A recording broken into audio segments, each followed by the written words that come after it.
SC వర్గీకరణ రద్దు చేయాలంటూ భారీ సమావేశం.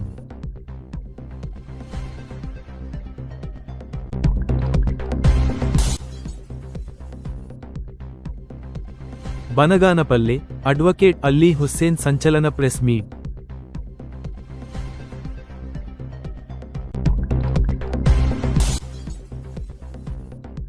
జాతీయ కుస్తీ పోటీలో ఆళ్లగడ్డ రెజ్లర్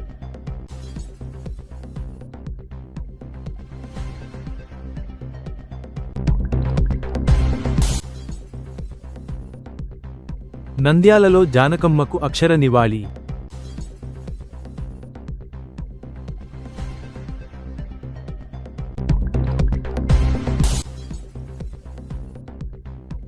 ఆటో, కారు ఢీ. పొలం పనులకు వెళ్తుండగా ప్రమాదం. 15 మంది కూలీలకు గాయాలు.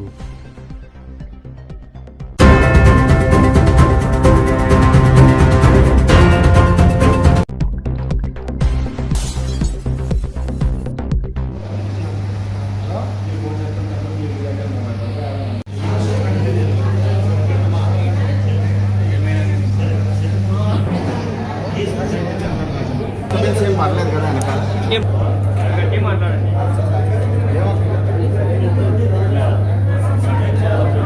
ఇంకా ఆపున్నాం కదా.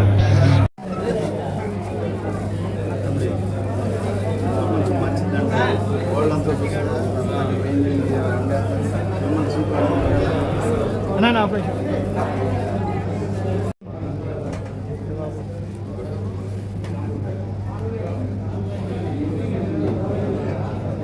వర్గీకరణ వెంటనే, ఎస్సీ వర్గీకరణ వెంటనే, ఎస్సీ వర్గీకరణ వెంటనే, ఎస్సీ వర్గీకరణ వెంటనే.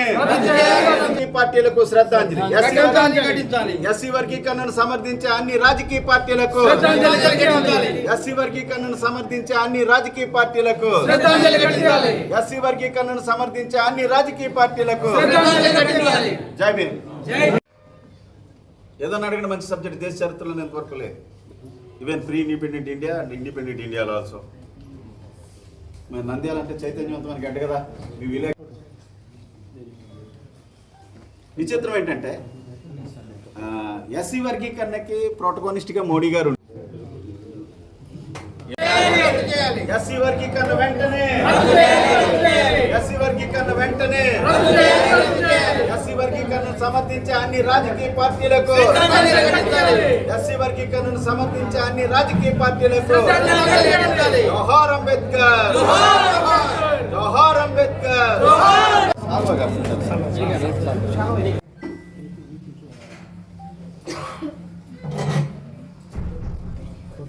తెలుగు రాష్ట్రాల్లో ఉన్న మాల బంధువులారా, మిత్రులారా, ఎస్సీ వర్గీకరణ పేరుతో అన్ని రాజకీయ పార్టీలు కుట్రపూరితంగా మాల సామాజిక వర్గాన్ని టార్గెట్ చేసి తొక్కేస్తూ ఉన్నాయి. మిత్రులారా, మనకి ఎస్సీ రిజర్వేషన్ పేరుతో what they are giving, what they are throwing is just peanuts.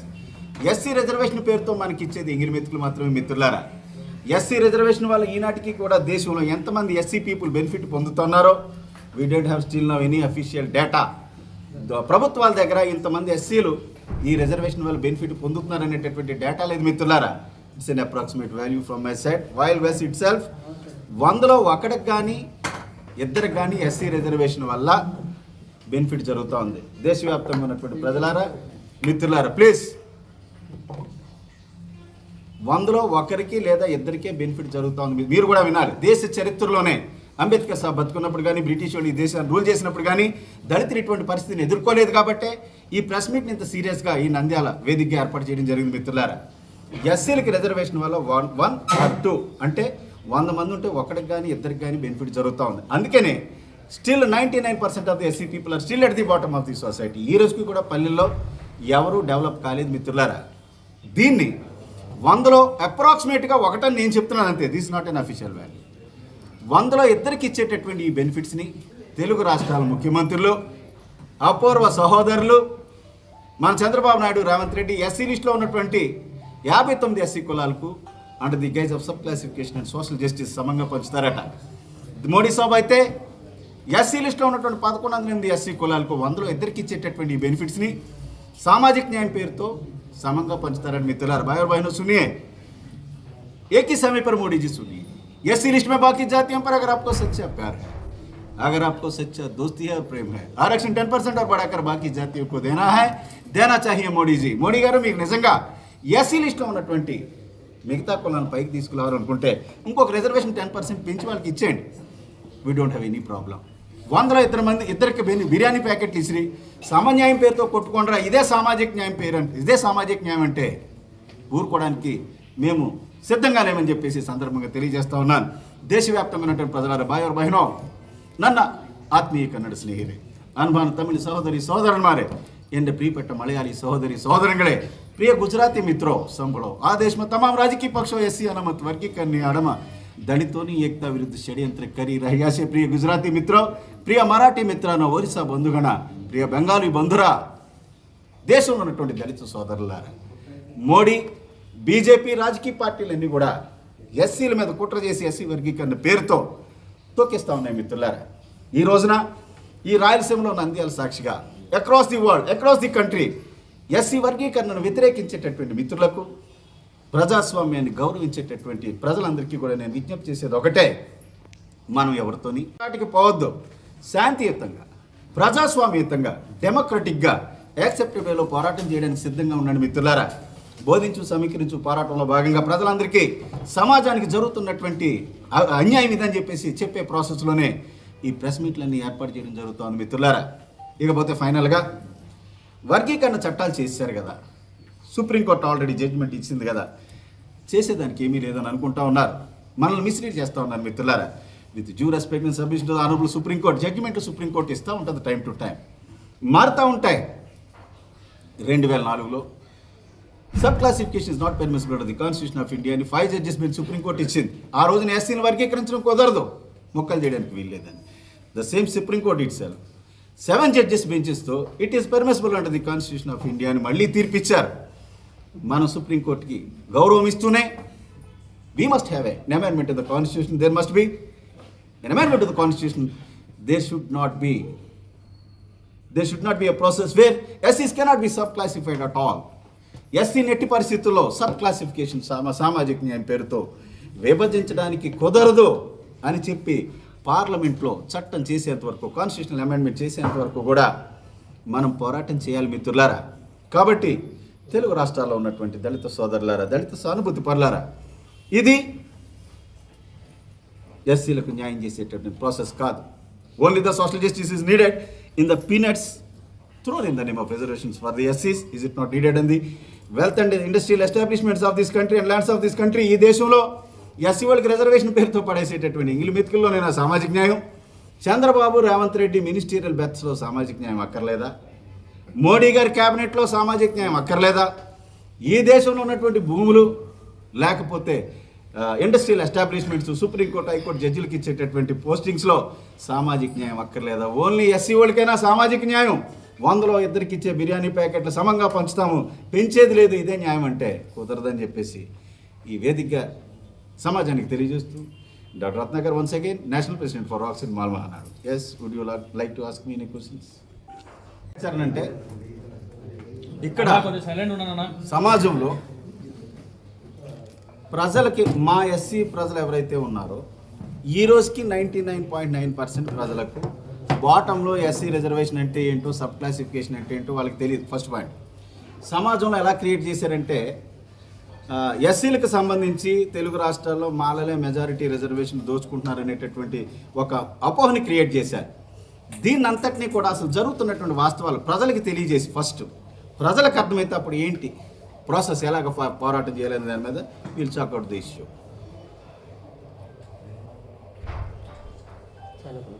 SC వర్గీకరణ ఎంతవరకు ఎవరు కూడా సీరియస్గా టేకప్ చేయలేదు. కాంగ్రెస్ పార్టీ, దళితులు అంటేనే కాంగ్రెస్ అంటేనే మాలలు అనేటటువంటి కాంగ్రెస్ పార్టీని మన రేవంత్ రెడ్డిని నమ్మించి తడిగొడతో గొంతు కోశాడు. రేవంత్ రెడ్డే ఈ దేశంలో జడ్జిమెంట్ వచ్చిన తర్వాత ఫస్ట్ టైం ఎస్సీ వర్గీకరణకు చేయడం, బీజం వేయడం జరిగింది. నెక్స్ట్ మన కర్ణాటకలో సిద్ధరామయ్యను దించేసాం. నెక్స్ట్ ఇక మన చంద్రబాబు నాయుడు గారు ఫస్ట్ నుంచి కూడా దానికి ప్రోటోకానిస్టే, వర్గీకరణకి is pro for that. BJP ruled స్టేట్స్లో ఎంతవరకు వర్గీకరణ లేదు. చూడండి దేశంలో ఏం జరుగుతుందో. తర్వాత ఇంకొక సబ్జెక్ట్ మీకు చెప్పదలుచుకున్నాను.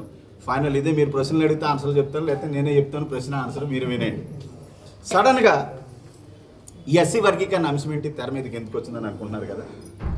బీజేపీ అంటేనే ఉత్తరప్రదేశ్ అంటేనే రామ జన్మభూమి అని ఈ దేశంలో ఈ దేశాన్ని రూల్ చేసి శాసించగలిగేటటువంటి స్థాయికి ఎదిగినటువంటి బీజేపీ మొన్న రామాలయం కట్టించిన తర్వాత, మిత్రులారా ఐఎమ్ నాట్ క్రిటిసైజింగ్ ఎనీబడి, మీకు ఇన్ఫర్మేషన్ చెప్తున్నాను. రామాలయం కట్టించిన తర్వాత జరిగినటువంటి ఎన్నికల్లో అయోధ్య డివిజన్ ఉన్నటువంటి పట్టణంలో 5 ఎంపీ స్థానాలు ఉంటాయి. 5 ఎంపీ స్థానాల్లోని బీజేపీ ఓడిపోయింది మిత్రులారా. అంతేకాదు మన ఫైజాబాద్ అయోధ్య ఉన్నటువంటి ఎంపీ స్థానంలో, సరిగ్గా వినండి, మన నంద్యాలలో ఎంపీ స్థానంలో ఎప్పుడైనా ఒక ఎస్సీ ఓడికి జనరల్లో టికెట్ ఇచ్చే అవకాశం కలలో కూడా ఊహించలేం. కానీ అయోధ్య పట్టణం ఉన్నటువంటి ఎంపీ స్థానం పేరు ఉత్తరప్రదేశ్లో ఫైజాబాద్. ఈ ఫైజాబాద్లో సమాజ్వాదీ పార్టీ కాంగ్రెస్ కలిపి బీజేపీకి యాంటీగా ఎస్సీ కులానికి చెందినటువంటి వ్యక్తిని జనరల్ ఎంపీ స్థానంలో నిలబెట్టారు మిత్రులారా. అక్కడ ఇక్కడ మనకు ఆంధ్రాలో మాలా మాదిగా రెల్లాలకు, ఉత్తరప్రదేశ్లో ఎస్సీ లిస్టులో పాసి కులస్తులు అంటారు.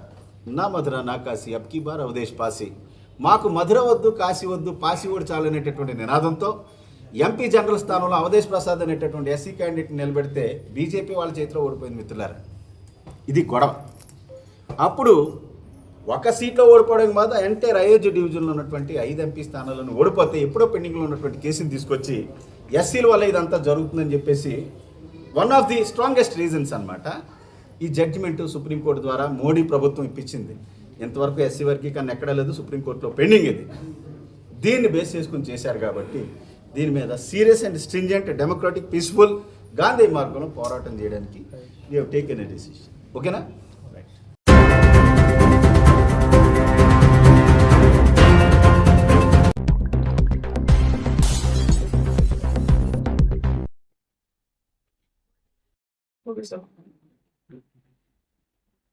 మన బనగానపల్లె నియోజకవర్గానికి మీ భూమి మీ హక్కు కార్యక్రమంలో భాగంగా ముఖ్యమంత్రి వర్యులు నారా చంద్రబాబు నాయుడు గారు 9వ తేదీ, ఈ నెల 9వ తేదీ బనగానపల్లె పట్టణానికి వచ్చి పట్టాదార్ పాస్బుక్ పంపిణీ కార్యక్రమం చేస్తుండగా మన బనగానపల్లె నియోజకవర్గానికి చెందిన వైఎస్ఆర్సిపి మిత్రులు అడ్వకేట్ అబ్దుల్ ఖైర్ గారు గతంలో చంద్రబాబు నాయుడు గారు హైకోర్టుకి బెంచ్ తీసుకొని వస్తాను అని చెప్పి హామీ ఇచ్చారు. ఆ హామీని నెరవేర్చలేదు అని మన మిత్రులు న్యాయవాది అబ్దుల్ ఖైర్ గారు చెప్పడం జరిగింది. అదేవిధంగా జూనియర్ అడ్వకేట్స్కి స్టే ఫండ్ ఏదైతే ఉందో, గతంలో 5,000 స్టే ఫండ్ ఇచ్చేవారు. చంద్రబాబు నాయుడు గారు ప్రతిపక్షంలో ఉన్నప్పుడు 10,000 స్టే ఫండ్ ఇస్తాము అడ్వకేట్స్కి అని చెప్పారు, హామీ ఇచ్చారు. ఆ హామీని కూడా నెరవేర్చలేదు అని చెప్పి మన మిత్రులు అబ్దుల్ ఖైర్ గారు 9వ తారీఖున Banaganapalle junior civil judge court దగ్గర మీడియా ముఖంగా చెప్పడం జరిగింది. అయితే మన మిత్రులు అబ్దుల్ ఖైర్ గారికి నేను చెబుతున్న విషయం ఏంటంటే, గతంలో చంద్రబాబు నాయుడు గారు ప్రతిపక్షంలో ఉన్నప్పుడు టీడీపీ పార్టీ అధికారంలోకి వచ్చిన తర్వాత కర్నూలుకి హైకోర్టు బెంచ్ ఇస్తాను అని చెప్పడము అది వాస్తవం. అన్ని న్యూస్ ఛానల్లో కూడా ఆ మాట రావడం జరిగింది. అయితే కర్నూలులో హైకోర్టు బెంచ్ ఏర్పాటు చేయడం అనేది కేవలం అది రాష్ట్ర ప్రభుత్వం చేతిలో లేదు. దానికి ఒక రాజ్యాంగపరమైన చట్టపరమైన ప్రక్రియ అనేది ఉంది. ఆ విషయం మన మిత్రులు అబ్దుల్ ఖైర్ గారికి కూడా తెలుసు. అసలు ప్రధానంగా ఒక కర్నూలు జిల్లాకి హైకోర్టు బెంచ్ రావాలి అంటే అసలు ఆ ప్రాసెస్ ఏంటి? నేను ప్రజలకి, అలాగే మన వైసీపీ నాయకులకి, వైసీపీ కార్యకర్తలకి, వైసీపీకి సంబంధించిన న్యాయవాదులకి చెప్పడం జరుగుతూ ఉంది. రాష్ట్ర ప్రభుత్వము కర్నూలులో హైకోర్టు బెంచ్ ఏర్పాటు చేయాలి అంటే రాష్ట్ర ప్రభుత్వం దాన్ని అధికారికంగా ప్రకటించాలి. అధికారికంగా ప్రకటించడానికి మా ప్రభుత్వానికి కానీ, మా ముఖ్యమంత్రి నారా చంద్రబాబు నాయుడుకి కానీ ఎలాంటి ప్రాబ్లం లేదు. అయితే మేము రాష్ట్ర ప్రభుత్వము ప్రకటించిన తర్వాత ఆ ప్రతిపాదనను ఆంధ్రప్రదేశ్ హైకోర్టు ప్రధాన న్యాయమూర్తి చీఫ్ జస్టిస్ గారికి ఈ యొక్క అభిప్రాయాన్ని తెలియజేయాలి. అంటే మా ప్రభుత్వము ప్రతిపాదన ఇచ్చిన తర్వాత ఆ ప్రతిపాదనను ఆంధ్రప్రదేశ్ హైకోర్టు చీఫ్ జస్టిస్ గారికి తెలియపరుస్తాము. ఆయన భారతదేశపు సుప్రీంకోర్టు ప్రధాన న్యాయమూర్తి చీఫ్ జస్టిస్ ఆఫ్ ఇండియాతో సంప్రదింపులు జరపాలి. ఆయన చీఫ్ జస్టిస్ ఆఫ్ ఇండియాతో సంప్రదింపులు జరిపిన తరువాత వారు కేంద్ర మంత్రిత్వ శాఖకు, మినిస్టరీ ఆఫ్ లా అండ్ జస్టిస్కు, చీఫ్ జస్టిస్ ఆఫ్ ఇండియా కేంద్ర మంత్రిత్వ శాఖకు ఆ ప్రతిపాదనను పంపాలి. కేంద్ర మంత్రిత్వ శాఖ మళ్ళీ ఏం చేస్తుంది? కేంద్ర ప్రభుత్వానికి ఆ ప్రతిపాదనను ట్రాన్స్ఫర్ చేస్తుంది. కేంద్ర ప్రభుత్వానికి ఆ ప్రతిపాదనను ట్రాన్స్ఫర్ చేసిన తర్వాత పార్లమెంటులో దానికి సపరేట్గా ఒక చట్టాన్ని తీసుకొని రావాలి. పార్లమెంటులో సపరేట్గా చట్టాన్ని తీసుకొని వచ్చి అది మళ్ళీ చీఫ్ జస్టిస్ ఆఫ్ ఇండియాకి వెళ్ళి అక్కడి నుంచి మళ్ళీ ఆంధ్రప్రదేశ్ హైకోర్టుకు వచ్చి అక్కడి నుంచి ప్రభుత్వానికి వచ్చి తర్వాత కర్నూలులో హైకోర్టు బెంచ్ అనేది ఏర్పాటు అవ్వాలి. సో ఈ ప్రక్రియ మొత్తం అనంతరము, ఈ ప్రక్రియ అంతా పూర్తయిన తర్వాత మన కర్నూలుకి హైకోర్టు బెంచ్ అనేది వస్తుంది. ఈ విషయము మన వైసీపీ నాయకులకి తెలుసు, వైసీపీ పార్టీలో ఉన్న న్యాయవాదులకి తెలుసు.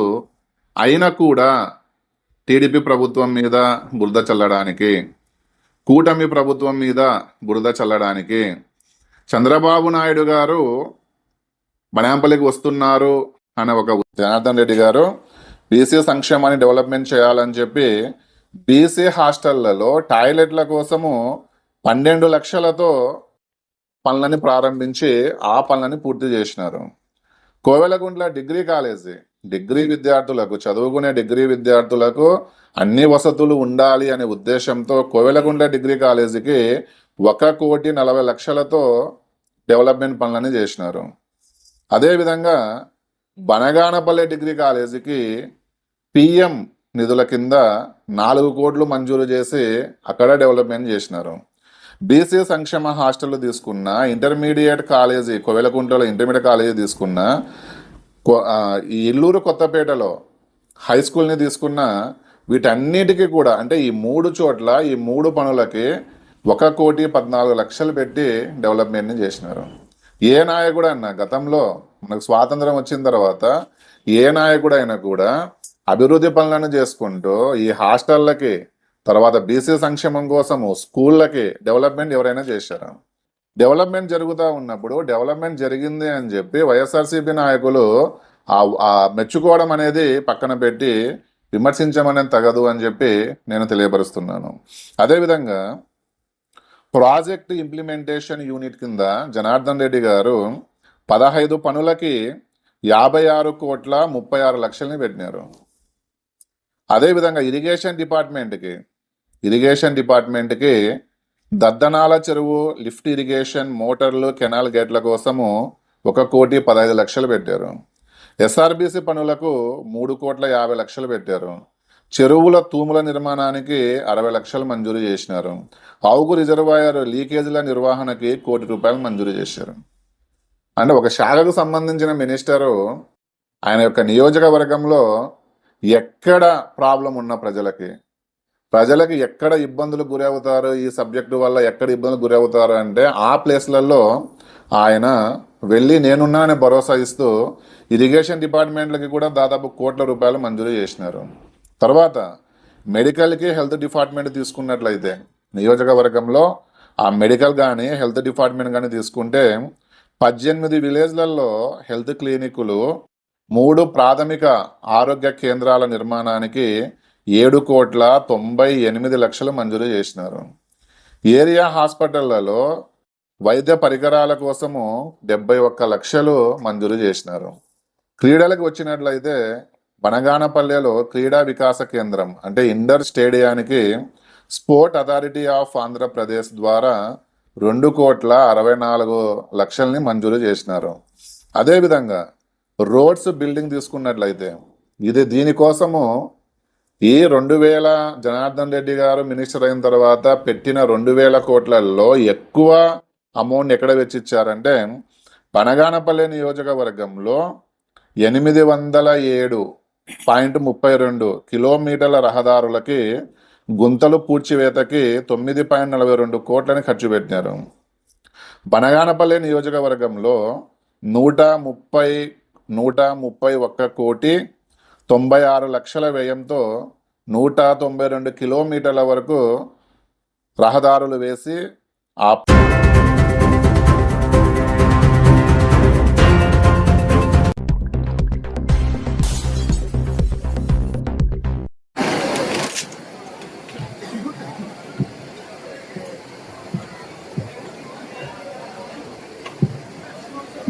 सेकंड वन भी चल रही है.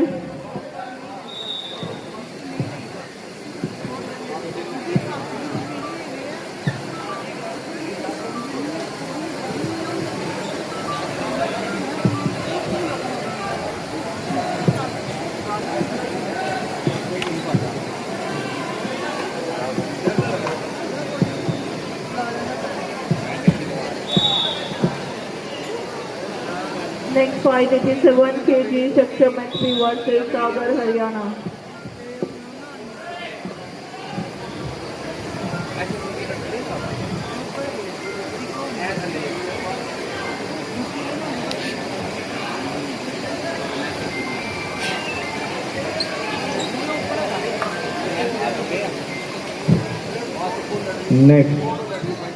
Next wrestling, Dinudev, Kerala, Sheikh Azhar, Tamil Nadu.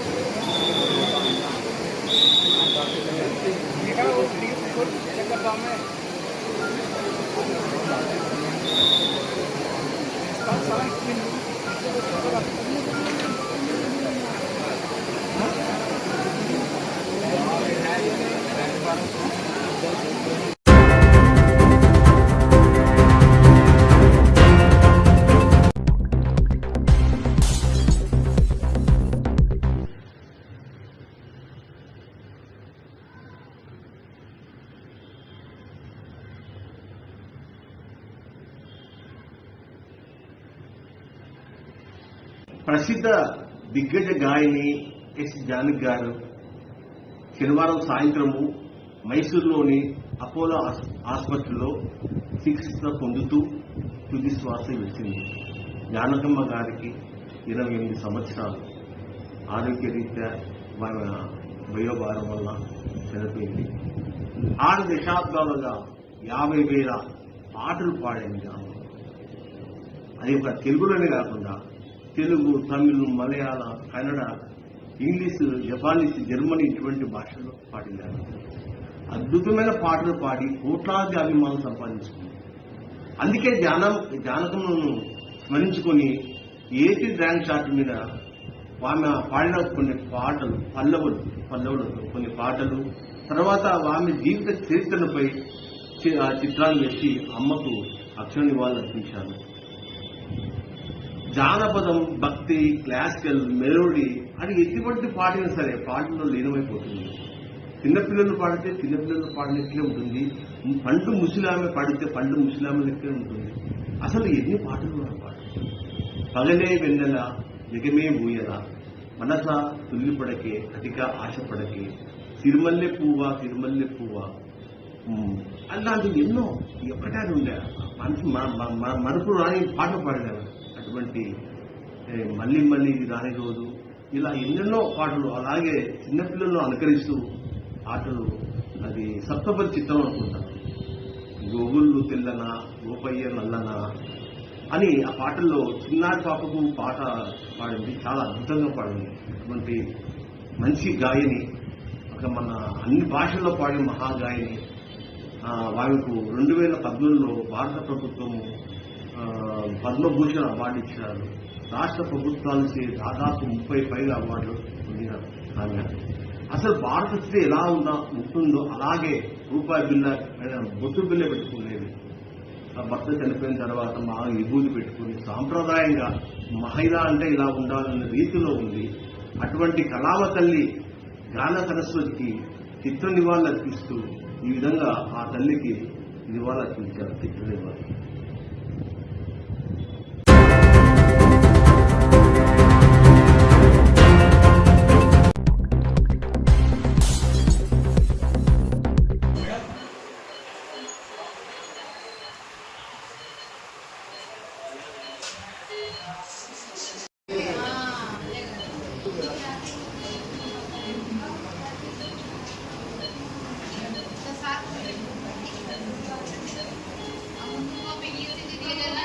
నా పేరు సంధ్య. మేము పొన్నాపురం నుంచి తమడపల్లి తగిరిచిడికి పోతున్నాం, పనికి పోతున్నాం కొయ్యలేరునికి. కారు వెనకాల నుంచి కారు వచ్చి కొట్టింది. మేము వారకే పోతున్నామని, రోడ్డు వరకే పోతున్నాను. మా డ్రైవర్ ఏం స్పీడ్ కూడా పోలేదు. వాళ్ళే స్పీడ్గా వచ్చినారు పైన హైవే మీద నుంచి. స్పీడ్గా వచ్చి కారు కొట్టింది వెనకాల. 11 మంది. పనికి ఇంటికాడ 6కు బయలుదేరిన కొయ్యలేరుని. సంధ్య. నిఖిత. యాక్సిడెంట్ అయింది. పనికి వెళ్తుంటే కారు వచ్చి తొలగింది. 10th class. Nikhita. ZPHS Ponnapuram high school.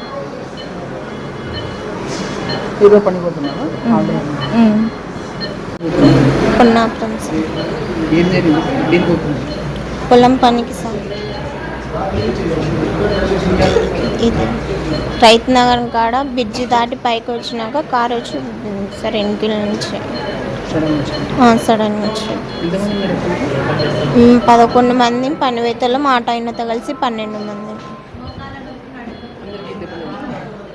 4 బాగున్నాం, మిగతా వాళ్ళందరికీ దెబ్బలు తగిలినాయి. ఎక్కడి నుంచో తెలుసు సార్, వెనుకల నుంచి వచ్చింది.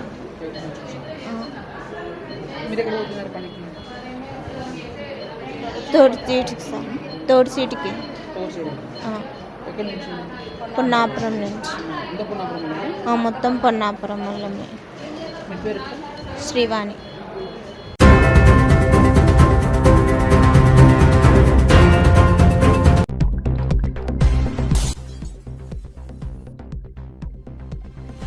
ఎస్సీ వర్గీకరణ రద్దు చేయాలంటూ భారీ సమావేశం.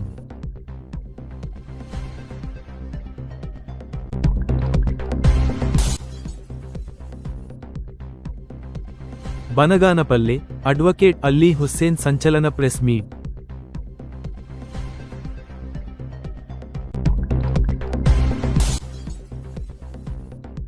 జాతీయ కుస్తీ పోటీలో ఆళ్లగడ్డ రెజ్లర్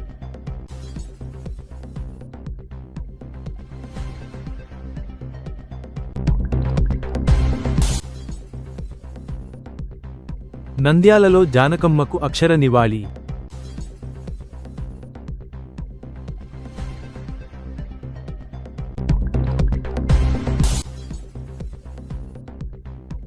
ఆటో, కారు ఢీ. పొలం పనులకు వెళ్తుండగా ప్రమాదం. 15 మంది కూలీలకు గాయాలు.